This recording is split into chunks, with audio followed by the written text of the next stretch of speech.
Welcome all of you in Calculator channel. I am Rakesh Yadav. Today I am telling you 10th class poem and elegy on the death of a mad dog. Today we will discuss on this topic.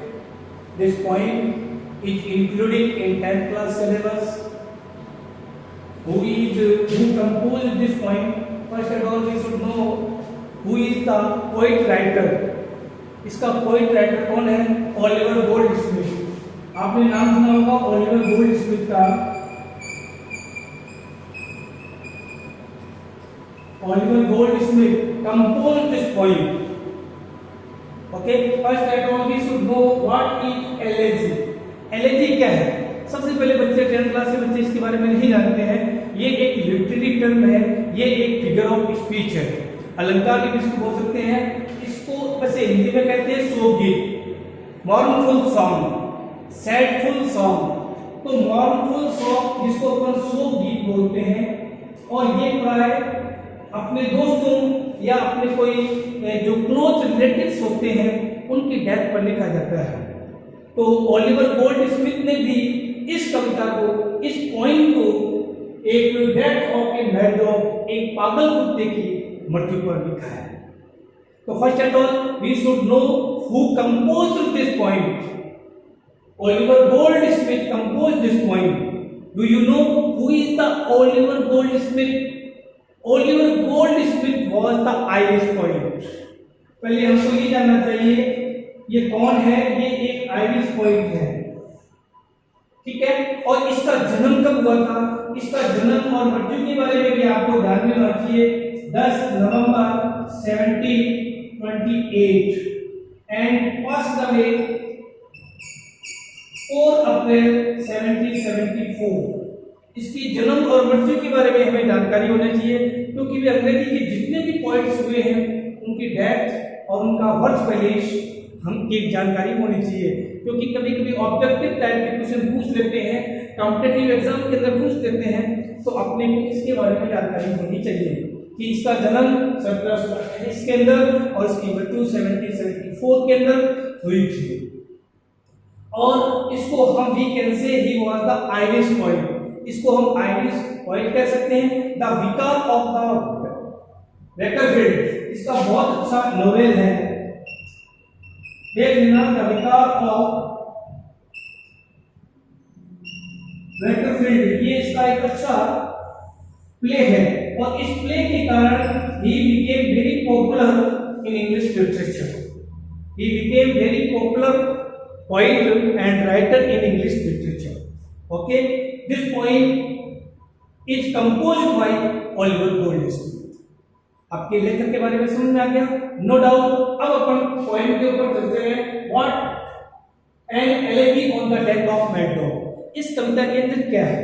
देखिए बच्चों, मैं आपको बता देता हूं, इस कविता के अंदर बहुत अच्छी कविता है, ये बहुत 10th क्लास के अंदर है।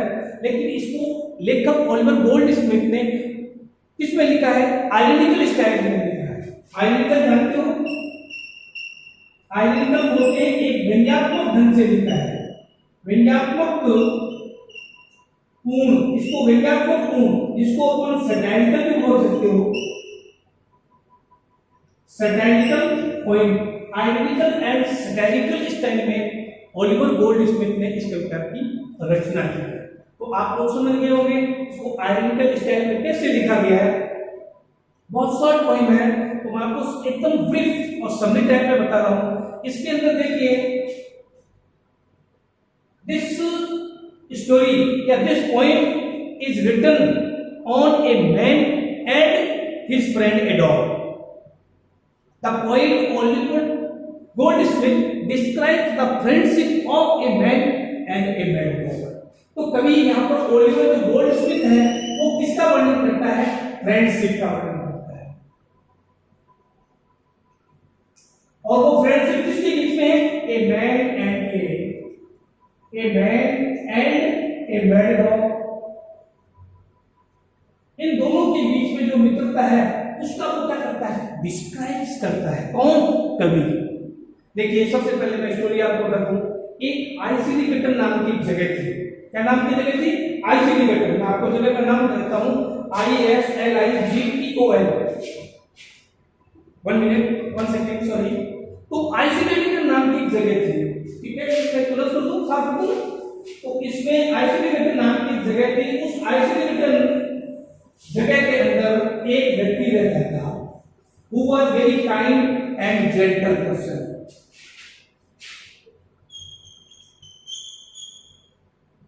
आइसोलेटेड, और यहां पर क्या हुआ था, Oliver gold Smith stayed for a long time and a man is also lived in a isolated village, a man who was very kind and gentle person, a man was very kind, gentle and kind hearted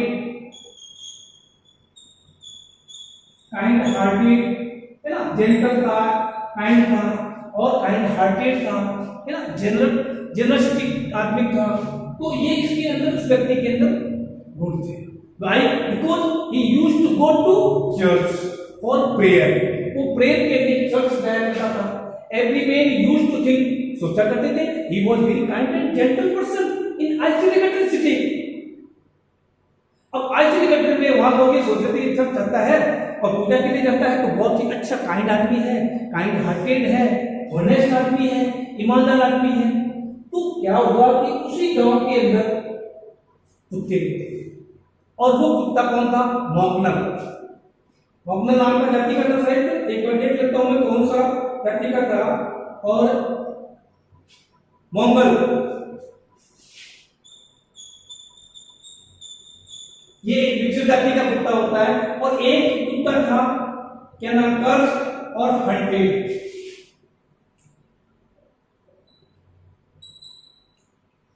hound है HOUND। ये देखिए, ये 3 प्रकार की एक उनकी क्या होती है, जाति होती है, कास्ट होती है कुत्तों की। तो ये मिक्सर प्रकार के ये जो, और इनके जो बच्चे थे पॉपी कहलाते थे। क्या कहलाते थे, पॉपी। तो इनको अपन क्या बोल सकते हो, पॉपी एंड वेल।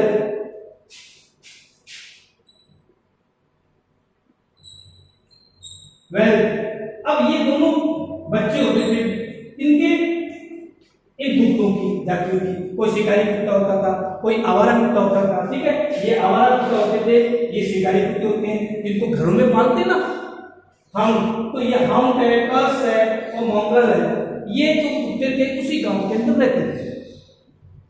तो कुत्ता जब इंसान को काट लेता है तो इंसान को had to go from this world, उसको इस संसार से जाना पड़ता है, क्योंकि कुत्ते का काटा हुआ व्यक्ति बचता नहीं है। आपने सुना होगा पुराने टाइम के अंदर इतने अपने साइंस इतना वो नहीं था, डेवलप नहीं था, तो कुत्ते के काटने पर पेट के अंदर इंजेक्शन लगते थे, ठीक है ना। तो कुत्ता जो पागल कुत्ता अगर काट लिया ना तो 100% एक्सपेक्टेड डेथ होती है। तो इसी प्रकार उस गांव के अंदर आइसोलेटेड अंदर एक मैन जो वेरी काइंड हार्टेड था, जेंटल था, ऑनेस्ट था, और ये कुत्ता था एक प्रकार का क्या था, विलेन था, दुष्ट था, विक्ट था, विलेन था। People considered it was a villain in the village। गांव के अंदर एक दुष्ट कुत्ता था, पागल कुत्ता था, मैड डॉग। तो एक दिन इन दोनों के बीच में कोई पॉइंट लेकर क्वेरल हो गई, झगड़ गए, और दोनों एनिमिटी हो गई दोनों के बीच। एनिमिटी का मतलब शत्रुता, एनिमिटी। और ये व्यक्ति जो काइंड मैन था ना, ये लोगों की हमेशा क्या करता था, हेल्प किया करता था। He used to give, वो देता था क्या क्या, क्लॉथ्स, कपड़े देता था। किसके लिए, और द नेक्स्ट पर्सन, जो आदमी ढूंढ होते थे ना, जिनके पास कपड़े नहीं होते थे, उन आदमी को ही कपड़े दिया करता था। Because he was a cooperative nature, he was a cooperative nature person. ये एक सहयोग वाला व्यक्ति था। And he used to help friends and foe. Friends and foe जानते हो, फ्रेंड्स का मतलब होता है दोस्त को, एंड फो का मतलब होता है दुश्मनों को, चाहे फ्रेंड हो चाहे फो हो। फो का मतलब होता है दुश्मन, उनकी वो क्या करता था, हेल्प किया करता था। कौन, ए मैन। और ये कुत्ता था तो लोग इसको ऑनेस्ट समझते थे कि इतना अच्छा गुड नेचर का आदमी है, जो कोऑपरेटिव नेचर है, बहुत अच्छा आदमी है, तो है ना। और कहां जाता था, बोलो, चर्च जाया करता था प्रेयर के लिए। तो लोगों ने सोचा गांव में तो उतना अच्छा आदमी कहाँ मिलेगा। और उसी गांव के अंदर एक विलियन दुष्ट या विक्ड पर्सन, वो कौन रहता था, कुत्ते रहते थे। वहां मंगल था, कर्स था, हंट था और पपीते थे। तो ये जाति कुत्तों ने क्या किया, एक पहले लोगों की लड़ाई हो गई। They were close friends. We can say that they were close friends. They were close friends. They were close friends, but they became enemy. They became enemy for some points. They became enemy. वो शत्रु बन गए और at some point कुछ बिंदु को लेकर and they began to quarrel each other और वो एक दूसरे से झगड़ने लगे। एट दैट टाइम और उसी समय the mad dog bite him, bit him, that is meaning है bite। यहाँ बाइट का मतलब होता है काटना। कुत्ता जब काटता है ना तो उसको कटने लगाते हैं, बाइट लगाते हैं bite। जब इसकी सेकंड फॉर्म ऊपर लिखते हैं तो बिट होता है, bit बिट। बिट का मतलब काट लिया। तो one day the dog which was mad, जो पागल हो चुका था, विच वेंट मैड, जो पागल हो चुका था, द डॉग बिट हिम, कुत्ते ने उसे काट दिया। And there was a heavy and painful wound, wound का मतलब होता है घाव, और उसके क्या हो गया था, घाव हो गया था, painful wound. The villagers came there, all the villagers who lived, जो रहते थे beside the isolated village के पास में रहते थे, they came there and they became very surprised when they saw the wound, painful wound. They thought surely the man would die one day, ये व्यक्ति को 100% would die, मरेगा एक दिन। उन्होंने सोचा, क्योंकि कुत्ते का, पागल कुत्ते का काटा हुआ कोई बचता है क्या? Nobody escaped, कोई नहीं बच सकता था उससे। बट आफ्टर सम टाइम्स, कुछ समय बाद लोगों ने जब देखा, they became very surprised, वो बड़े आश्चर्यचकित हुए। The dog had died and the man who was very kind-hearted person, good person, beautiful person, cooperative nature, he had to pass from this world. तो कुत्ते को जाना पड़ा and he recovered well, और वो आदमी क्या हुआ था, recovered हो गया। वो आदमी कैसा हो गया, recovered and recovered well, और वो अच्छा रिकवर हो गया। और वो क्या हो गया, डेड, मर गया, कुत्ता मर गया और वो आदमी कैसा हो गया, रिकवर्ड हो गया। तो लोगों ने सोचा ये तो क्या था, ये तो केवल उसकी जो appearance of the goodness which was looking out from the face, तो उसके चेहरे से दिखाई दे रही थी कि ये अच्छा है, लेकिन अंदर से क्या था, बैडनेस थी इसके अंदर, बुराइयां थी, विक्ड पर्सन था, है ना, ढोंगी था, है ना, हिपोक्रेटिकल था। वो कैसा था,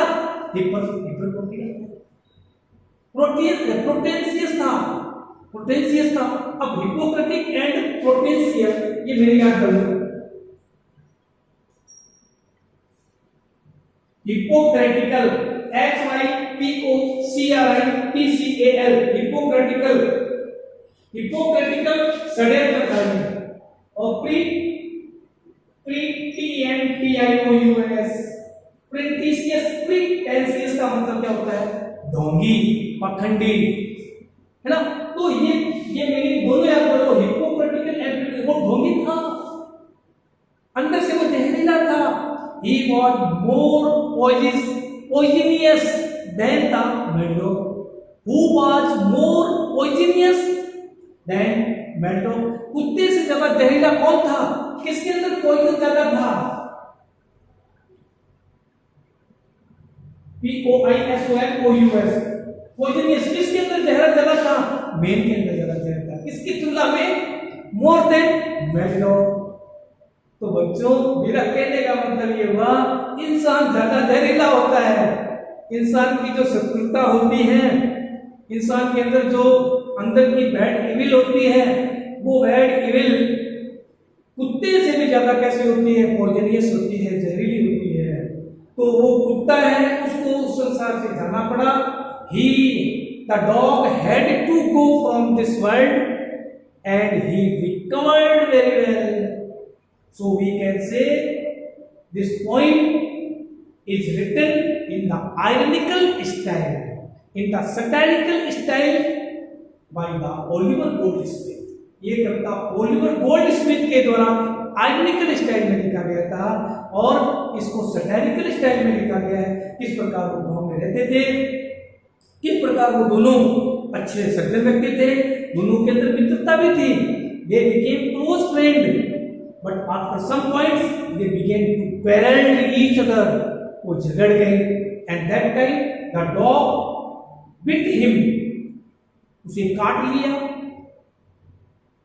and all the villagers came there. The dog had lost all senses. The dog had losses. या the dog had lost all his sense, क्या वो अपने सारी सूझबूझ खो चुका था? Surely the man would die one day. उन्होंने सोचा surely the man would die, मरेगा one day surely. But after few days, कुछ दिनों के बाद the man recovered well and the mad dog dead. So we can say that the man was more poisonous than the mad dog. उस पागल कुत्ते की तुलना में ये आदमी कैसा था? तो कुत्ते को मरना पड़ा, उसको संसार छोड़ना पड़ा, और ये आदमी इतना बढ़िया था। वो प्लेड का मतलब होता है कपड़े दिया करता था, है ना, कपड़े दिया करता था। Clothes gave to the poor person wearing his clothes, put on his clothes. जब वो अपने कपड़े पहनता था उस समय वो क्या करता था? प्लेड कपड़े दिया करता था। किसको कपड़े दिया करता था? बोलो, गरीब लोग, every day he clad clothes every day. वह हमेशा लोगों को क्या करता था? कपड़े दिया करता था। Because he was kind-hearted person, he was a very kind-hearted person. But in the end of the poem, the dog was innocent. और जो कुत्ता था वो बेचारा कैसा था? इनोसेंट था। लोगों ने उसको दोषी माना था, उस डॉग को, है ना, उस डॉग को। डॉग कैसा था? इनोसेंट, INNOCENT, और वो इनोसेंट था। लोग ऐसा मानते थे। इज कंसीडर्ड, कोई आपसे पूछे लोग ऐसा मानते थे, द विलेजर्स आर कंसीडर्ड, ऐसा मानते थे कि अंग्रेजी कंसीडर्ड लगाओगे, CONSIDERED। कंसीडर्ड का मतलब होता है ऐसा मानते थे कि ही वुड डाई, वो मरेगा, बट ही रिकवर्ड का मतलब उसमें सुधार हो गया। और कुत्ते को क्या करना पड़ा? हैड टू डाई, मरना पड़ा। पड़ी के अपने हमेशा हैड टू का उपयोग करते हैं, पर मरना HAD, had two plus first form, और उस कुत्ते को आपको क्या करना पड़ा? मरना पड़ा। तो बताइए ये पॉइंट कितनी डिडक्टिक, कितनी शिक्षाप्रद है। और हमें इस कहानी से ये शिक्षा मिलती है कि एक unknown person, a man may be more poisonous and dangerous than a mad dog. एक पागल कुत्ते की तुलना में एक इंसान ज्यादा जहरीला, ज्यादा डेंजरस हो सकता है। इसलिए हमारी जो फिजिकल अपीयरेंस है, goodness which is looking goodness, अच्छाई दिखाई दे रही है, appearance of outside, but our heart is full of bad evils, लेकिन हमारा जो हृदय है वो बुराइयों से क्या है? भरा पड़ा है। तो first at all we should remove our bad evils, otherwise we are more dangerous than a bad dog. अन्यथा हम उस पागल कुत्ते की तुलना में क्या होंगे? ज्यादा खतरनाक। आगे सुनने पॉइंट बहुत इजी पॉइंट है, बहुत इजी पॉइंट है। ये एक पॉइंट आपकी जो रिमेनिंग रह गई थी उसको मैंने आज कंप्लीट कर दिया है। मैंने आपकी 10th क्लास की पूरी पॉइंट फिनिश कर दी है। अब एक एक जो क्वेश्चन आंसर है वो आप लोग देखिएगा, क्योंकि हर क्वेश्चन आंसर बोर्ड के अंदर आता है। इसका एक्सप्लेनेशन आता है, जिसका रेफरेंस, कॉन्टेक्ट, एक्सप्लेनेशंस और क्रिटिकल कमेंट लिखेंगे। क्रिटिकल कमेंट में इसमें लिखो at this point is full of figure of speech, ये कविता अलंकारों से भरी हुई है। The title is also very appropriate and significant. Elegy which means a sad song, a mournful song which is composed on the death of a friend and any relatives.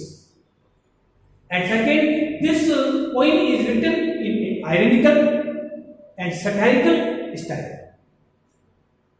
ठीक है, तो इसके कुछ आंसर आप कैसे करना और इसके जो रेफरेंस कॉन्टेक्ट है उसको कैसे करना। And see you tomorrow and next day we will discuss next topic. Thank you.